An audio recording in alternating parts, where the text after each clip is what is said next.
Orang dulu banyak yang sakit karena kurang makan.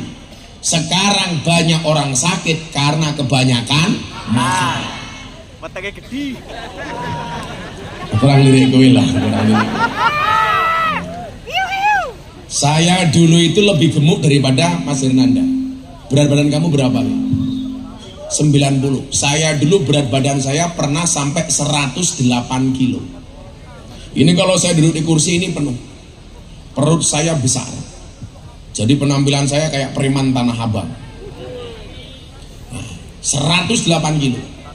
Kenapa saya termotivasi untuk kurus? Gara-gara teori yang awal tadi. Wong lanang lak wetenge gede biasanya manuke cilik. Paling mung kaya pentil.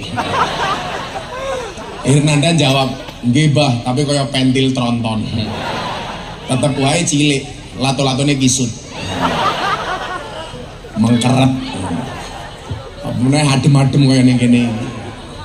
Allahumma sholli wa sallim wa barik ala hadzal nabiyil karim sayyidina wa maulana Muhammadin wa ala alihi wa ashabil mujahidin at-tahirin.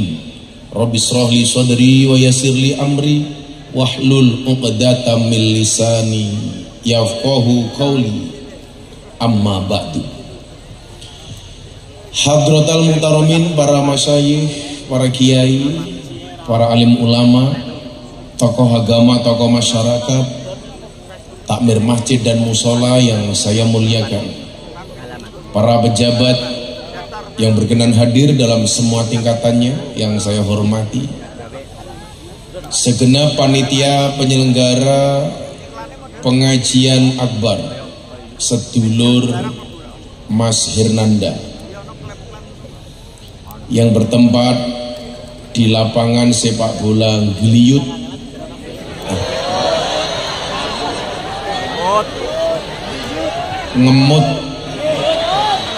Ngelimut Desa Donoharjo, Kecamatan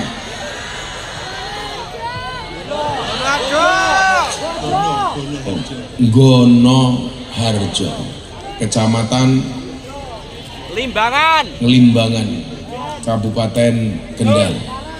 Yang berbahagia Bapak Ibu warga masyarakat Ngelimbangan Kendal rahimakumullah. Beli bawang keliru merica, Gus Miftah datang dengan membawa cinta. Makan gorengan, minumnya susu, kayak orang Limbangan. I love you. Alhamdulillah, malam hari ini kita semuanya atas izin Allah bisa bersama-sama satu acara yang dikemas dengan sedemikian rupa sehingga hadirlah di lapangan ini wajah-wajah bahagia. Kenapa wajahnya bahagia? Karena yang ditunggu akhirnya datang juga. Siapakah yang ditunggu? Aku. Malam hari ini alhamdulillah acara ini akan menjadi salah satu yang ditampilkan di acara TV saya, Jalan Dakwah Gus Miftah, yang tayang setiap Sabtu dan Minggu jam 12 siang. Lah krunya masnya ini Jalan Dakwah Gus Miftah, sama yang di belakang itu BTV. Tepuk tangan untuk BTV. Ibu bapak yang saya muliakan, terima kasih Mas Hernanda atas pelayanannya kepada semua yang hadir. Saya tadi masuk dari bawah susah amat, sudah jalannya sempit, bakulnya banyak, mobil saya digebrak-gebrak. Gus, buka Gus. Saya pikir apa yang dibuka? Apa nih Bu? Sarungnya Gus. Perjalanan yang luar biasa. Terima kasih Mas Hernanda.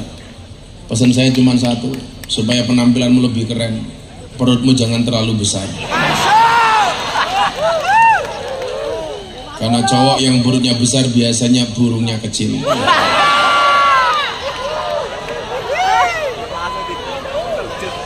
Nggak percaya? Ayo kita sepil. Kursi ini digelimpang-gelimpang kayak ngapa tuh? Atas. Lah, ya ora ono manfaate ta. Umpel-umpelan ya ora apa-apa nggih. Pembatasnya kok ngenyek banget, kursi dimbruk iki lah yang ngenyek banget tapi. Kamu jangan sia-sia dengan kursi. Di situ kursi dirobohkan, padahal Mas Hernanda bikin pengajian untuk cari kursi. Ya.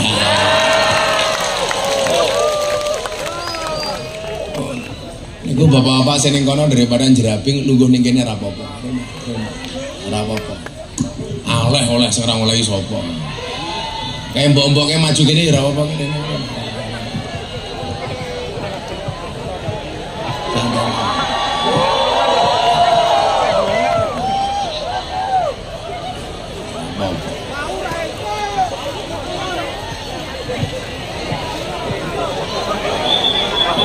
Nek rasa mas sempriti bene wae jarke wae. Ora.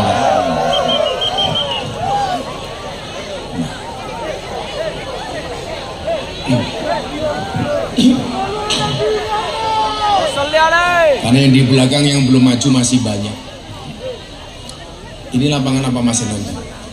Sepak bola.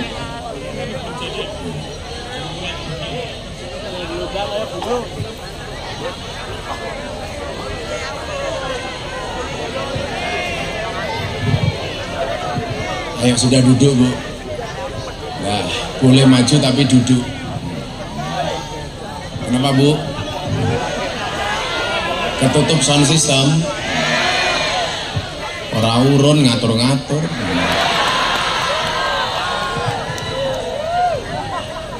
Ibu bapak, saudara-saudara sekalian yang saya muliakan, Allah Subhanahu wa taala berfirman di dalam Al-Qur'an, "Wa ma khalaqtul jinna wal insa illa liya'budun." Tidaklah aku ciptakan jin dan jun kecuali untuk beribadah. Artinya tugas pokok manusia ada di dunia itu untuk ibadah. Ibadah sendiri dibagi menjadi dua. Satu ibadah mahdhah, yang kedua ghairu mahdhah. Ibadah mahdhah, ibadah yang sudah Allah perintahkan, sudah termasuk ketentuannya, seperti sholat, puasa, haji, sedekah, zakat dan lain-lainnya. Sementara ibadah ghairu mahdhah adalah ketika amal dan perbuatan kita mengandung kebaikan, hampir semuanya bisa dipastikan itu adalah ibadah ghairu mahdhah. Maka di dalam menjalani kehidupan ini hendaknya kita sesuai dengan apa yang Allah dan Rasulnya perintahkan. Makanya saya itu punya prinsip. Saya itu hidup seperti kereta api, tetap berjalan di atas relnya, jangan berhenti sebelum sampai tujuan. Ada yang menghalangi, rintangan, tabrak.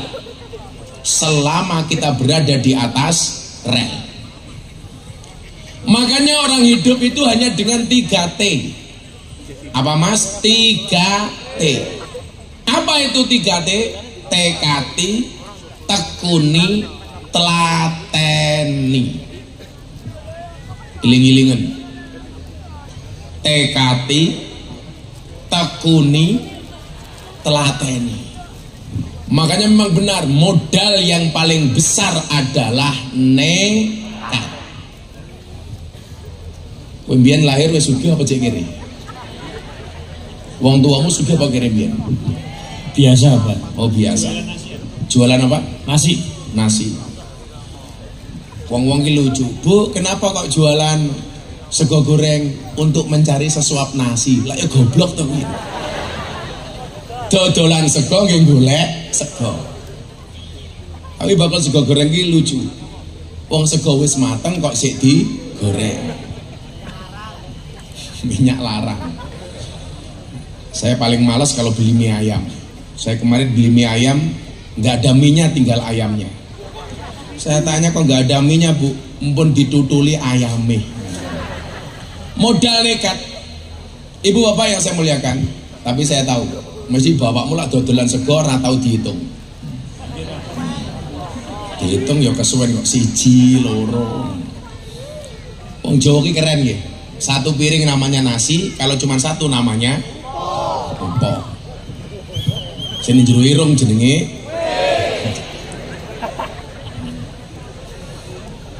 Ibu bapak yang saya muliakan, saya sampaikan begini. Kerja itu ibadah.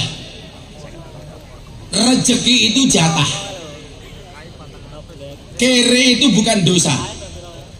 Kaya itu tidak wajib. Sing penting ngadeg jejeg, fokus karo tujuan uripe dewe. Tetaplah semangat. Lawang sili cara bahasa Jawa nih. Tekati, tekuni, telateni. Kerja kuwi ibadah, rezeki kuwi jatah, kere ora dosa, sugih ora wajib. Sing penting ngadeg jejeg, fokus karo tujuan uripe dhewe. Kenapa ini perlu saya sampaikan? Di zaman yang serba modern, seolah-olah kaya itu menjadi wajib. Sehingga ketika kita melihat seseorang, barometer kesuksesan itu pasti dilihat dari hartanya. Saiki Hendra kae wis duwe apa, Hernanda kae wis duwe apa. Yang dilihat itunya. Mobile wis piro, omahe kaya ngopo. Sehingga seolah-olah sukses itu mesti terkait dengan harta. Saya nggak sepakat. Saya punya teori, Bapak Ibu, adik-adik sekalian. Kalau Anda beli gorengan itu pasti dapat lombok, tapi kalau Anda beli lombok belum tentu dapat gorengan. Iling-ilingan. Lah tuku gorengan mesti entuk lombok, tuku lombok ora entuk gorengan. Jarang tau tuku lombok. Pak, Bu, tumbas lombok sekilo. Enggak, kula bonusi tahu tempe mboten enten.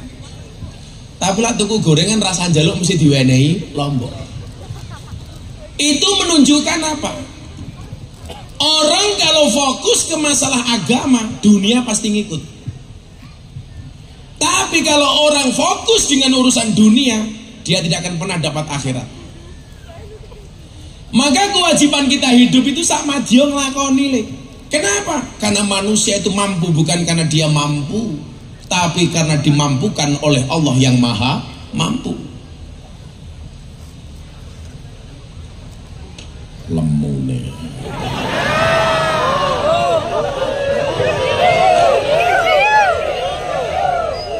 Jadi manggake monggo Gus, meneng wae. Santet meteng.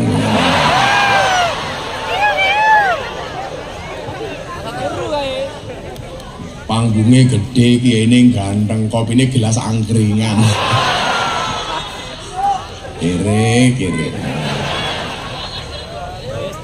Ya kudune cangkir sing apik, gelas angkringan. Niki lak teng Yogya sakmeniki regane 5.000. Berarti cangkeme kiai ini regane 5.000. Ning kene pira Le? 3.000. Ternyata lebih murah cangkem itu. Ibu bapak yang saya muliakan, innallaha yu'ti dunya ila man yuhibbu wa man la yuhibbu. Teko meneh. Kamu naksir aku ya? Kamu udah nikah belum? Oh belum. Bungkus. Dan terutama matamu itu aja. Saya pikir pelan-pelan Pak Sopir, ternyata pelan-pelan kamu mencintaiku. Lah ngaji kok malah disuguhi mangane kepiye to goblok. Masa aku pengajian karo ngene ra terus.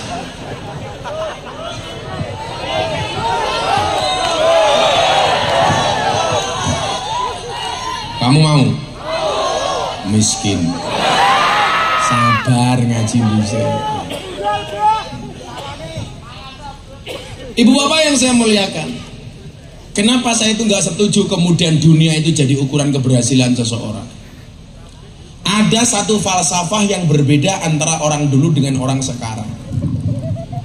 Kalau zamannya bapak mungkin Mas Hernanda, itu orang tua dulu kita punya falsafah begini: mangan ramangan sing penting kumpul. Kenapa? Karena orang dulu itu lebih mengutamakan kekerabatan, paseduluran. Ora ono panganan ora popo, sing penting anak bojo putu iso ngumpul. Sekarang terbalik, Bu. Kalau dulu mangan ramangan sing penting kumpul, saiki diwalik. Kumpul ra kumpul sing penting mangan. Jadi kalau orang dulu mengutamakan kekerabatan, wong saiki mementingkan panganan. Bedanya nomor itu nih. Maka dulu coba Anda lihat, kalau punya bapak ibu punya anak 5, itu bikin rumahnya ya nggak jauh-jauh, cuman di depannya, di belakangnya, di sampingnya. Nggak ada makan, nggak ada urusan, yang penting kumpul. Kekerabatannya ada, tetapi isinya tidak ada. Tapi mohon maaf, keluarganya bahagia. Kalau sekarang orang lebih berpikir ekonomi. Nggak kumpul nggak masalah, yang penting semuanya bisa makan. Makanya kadang-kadang tinggalnya jauh-jauh. Kenapa? Karena yang dia prioritaskan adalah makanan. Maka kemudian yang terjadi apa? Kalau orang dulu banyak yang sakit karena kurang makan. Sekarang banyak orang sakit karena kebanyakan makan. Matanya gede. Kurang lirik gue lah, kurang lirik. Saya dulu itu lebih gemuk daripada Mas Hernanda. Berat badan kamu berapa? 90. Saya dulu berat badan saya pernah sampai 108 kilo. Ini kalau saya duduk di kursi ini penuh. Perut saya besar. Jadi penampilan saya kayak preman Tanah Abang. Nah, 108 kilo. Kenapa saya termotivasi untuk kurus? Gara-gara teori yang awal tadi. Wong lanang lak wetenge gede biasanya manuke cilik. Paling mung kaya pentil. Hernanda jawab, "Nggih, Mbah, tapi kaya pentil tronton." Tetep wae cilik, lato-latone kisut. Mengkeret. Meneh adem-adem kaya ning kene. Hilang matamu. Orang dulu itu banyak yang sakit karena kurang makan.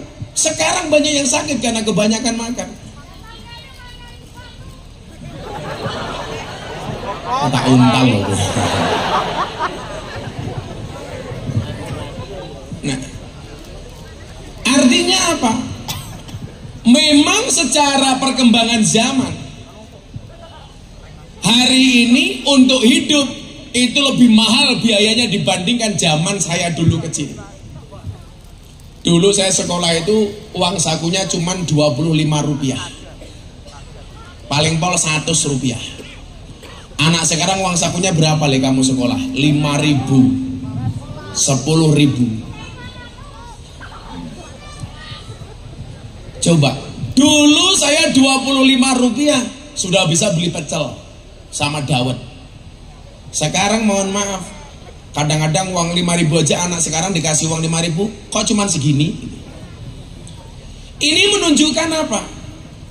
Zaman memang sudah berubah, tetapi iman dan keyakinan kita tidak boleh berubah. Kita hidup di dunia ini, mohon maaf, sama dia melaku mawon, menjalani saja. Karena memang kewajiban kita itu ikhtiar, tidak mewajibkan kita untuk sukses.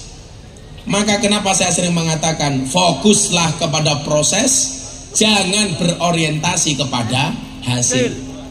Karena Allah itu mewajibkan kita untuk berproses, tidak mewajibkan untuk berhasil. Kalau itu terjadi, santai. Kowe nyalon DPR, kowe dadi ya kowe kersane Gusti Allah. Ora dadi berarti wong sakmene mbane ora ana sing nyoblos awakmu. Mila niate kowe ngene iki ngaji wae. Dicoblos ya alhamdulillah, mereka enggak nyoblos kebangetan.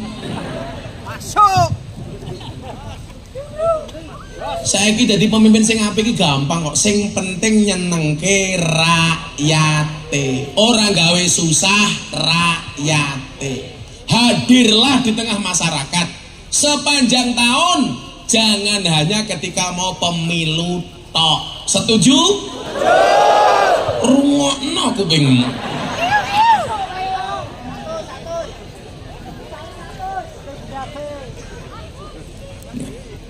Fokuslah kepada proses.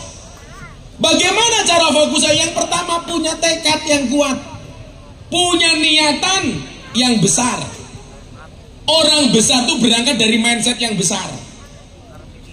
Letak adani. Saya sering mengatakan apa? Bermimpilah dalam hidup, jangan hidup dalam mimpi. Anda mungkin mengatakan, saya tinggal di desa ngene Gus, apa saya bisa jadi orang besar? Sejarah mencatat orang besar justru lahir dari desa. Kalau ngomong desa Mas, tempat saya lahir di Lampung, itu satu kecamatan yang paling terkenal dengan malingnya, yang paling terkenal dengan perampoknya, begalnya. Namanya Kecamatan Jabung, Lampung Timur. Itu nggone maling. Makanya kalau saya ditanya, Gus Miftah lahir di mana? Saya lahir di Lampung.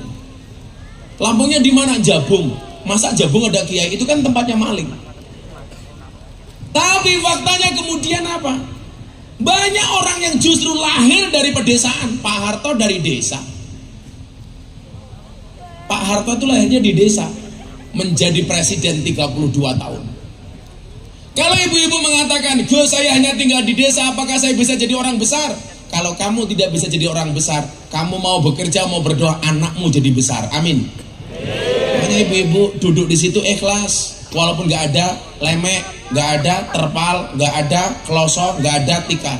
Sudah duduk apa adanya. Insya Allah pulang pengajian saya doakan little body, sini gatel kelebon wedi.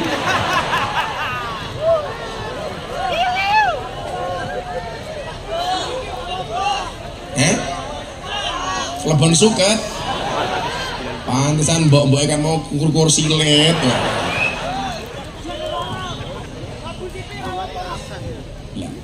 Tekad itu berangkat dari niat. Maka untuk menjadi orang besar ditata niatnya. Kalau kemudian niat kita baik, gak ada yang bisa melawan kehendak Allah. Contohnya Pak Jokowi. Dulu orang mengatakan gak mungkin orang kayak Pak Jokowi bisa jadi presiden. Tapi ternyata apa? Ketika orang bilang Jokowi ingah-ingih, plonga-plongo. Tapi nyatanya Allah berkehendak, hari ini Pak Jokowi tercatat sebagai salah satu pemimpin terbaik di dunia. Buktinya apa? COVID-19. Indonesia menjadi salah satu negara yang paling cepat keluar dari pandemi. Dan hari ini Indonesia menjadi macan Asia, termasuk ekonomi yang paling baik di dunia. Kenapa? Jasa dari seorang Presiden Jokowi. Dari Solo, dari Jawa Tengah. Dulu seolah-olah kalau jadi presiden itu penampilannya harus gagah, harus anaknya orang top, penampilannya keren. Ternyata teori itu dimentahkan oleh Pak Jokowi. Betul? Ternyata ketika saya tanya rahasianya di mana Bu? Rahasianya ada pada ibunya. Ibunya Pak Jokowi itu ahli tirakat, puasa Senin Kemis seumur hidup. Mbokmu sing ndi? Halo. Gayane ngene tak pikir sungkem karo aku. Bruno pamer gelang.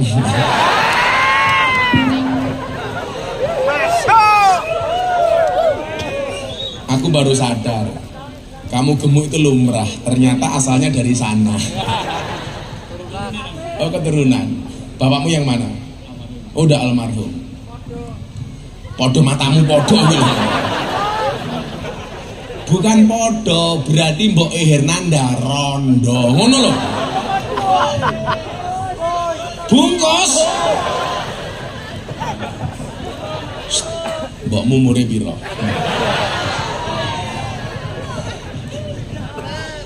bungkus, mun ketemu rondo bungkus. Nyatane ya rondo iso sukses gede-gede ke anak nggih napa mboten? Kadang-kadang manusia itu otaknya lucu, Pak. Ada suami istri, anaknya banyak, suaminya mati. Kita mengatakan dengan gampangnya, bapak suaminya mati, besok anak-anaknya bagaimana? Kowe iki salah. Anaknya hidup itu bukan karena dia punya bapak, tapi karena Allah berkenan untuk menghidupi.